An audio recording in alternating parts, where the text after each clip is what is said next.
हमारे चैनल पर आप सभी का हार्दिक स्वागत वंदन अभिनंदन है। आइए मैं एक आज माता रानी का पचरा पेश कर रही हूँ। एक भक्त अरदास लगा रहा है कि हे माँ, हमारे झोपड़ी में आओ, हमारे आंगन में आओ और आकर के अपना आशीर्वाद दीजिए। आइए सुनते हैं कैसे। पनवा के पतवा पर नेवता पटवली हो, स्वीकरवा करियाना मैया, स्वीकरवा हो करियाना। दुर्गा अइया मोरे अंगनवा, लस करिया लेके ना। शीतला अइया हमारे अंगनवा, अरे लस करिया हो लेके ना। पनवा के पतवा पर नेवता पटवली, स्वीकरवा करियाना, अरे स्वीकरवा हो करियाना। दुर्गा अइया मोरे अंगनवा, लस करिया हो लेके ना। आंगना लिपवली, चौका गज मोती पुरवली, अरे कलशवा हो धैली ना।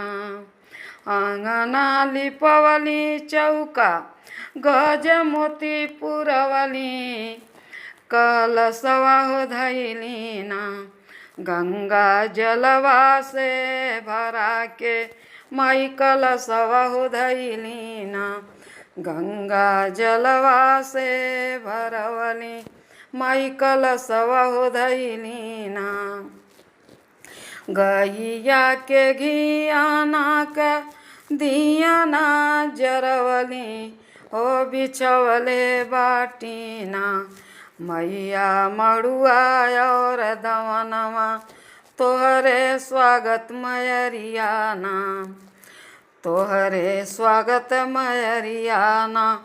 बिछवली दवना और मड़ुआवा, तुहरे स्वागत मयरियाना। मेवा मिष्ठानावा के, मेवा मिष्ठानावा के भोगवा लगवली मैया, हलुआवा पूड़ी ना। मैया हो हलुआवा पूड़ियाना, तोहरे स्वागत में बनवली मैया, हलुआ पूड़ियाना।